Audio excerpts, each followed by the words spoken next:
राम राम मेरे सभी भाई बहनों को जो नेट की तैयारी कर रहे हैं।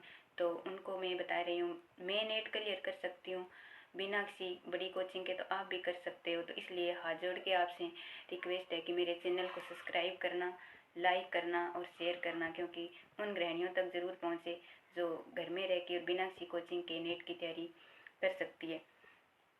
मैंने क्या किया कि बड़ी कोचिंग में तो मैं गई नहीं, घर पे ही रह के फर्स्ट ग्रेड की तैयारी की और साथ में नेट के लिए तैयारी की।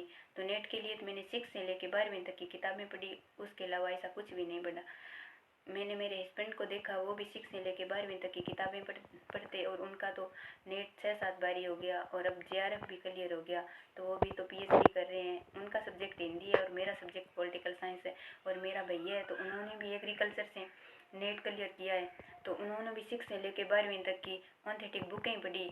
और बुकें कौन सी, जो NCERT में चलती है वो बुकें पढ़ लो आप बस। उसके अलावा इधर उधर कुछ भी मत देखो, उसी से नेट क्लियर हो जाएगी, आराम से हो जाएगी।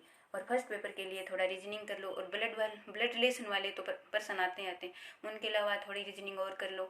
और साथ में क्या है, करंट के लिए हम क्रोनोलॉजी तो हम पढ़ते रहते हैं, तो क्रोनोलॉजी पढ़ लो। और अभी तो हम यूट्यूब चैनल पे बहुत सारे करंट के वीडियो आते रहते हैं, तो हाँ करंट के लिए तो वो पढ़ लो, वो भी बहुत पर्याप्त है।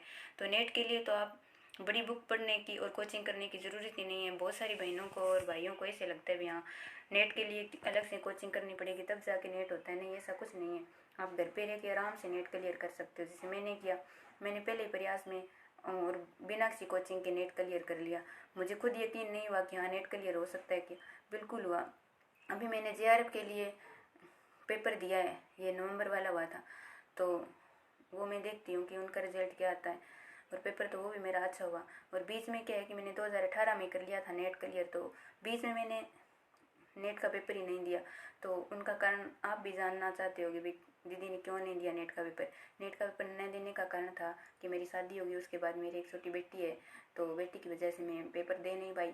और कुछ परिस्थितियाँ भी ऐसी हो जाती है कि हाँ हम नहीं दे पाते। अभी मैंने तैयारी की और पहले रीट की तैयारी की, उसके बाद थोड़ा गैप आ गया, तो हाँ थोड़ा नेट के लिए टाइम मिल गया, तो नेट के लिए तैयारी की और नेट का पेपर दिया। और पेपर भी अच्छा हुआ है। मेरी सिस्टर ने भी नेट की तैयारी की, उन्होंने भी पेपर दिया है। तो हम दोनों का सब्जेक्ट पॉलिटिकल साइंस है। तो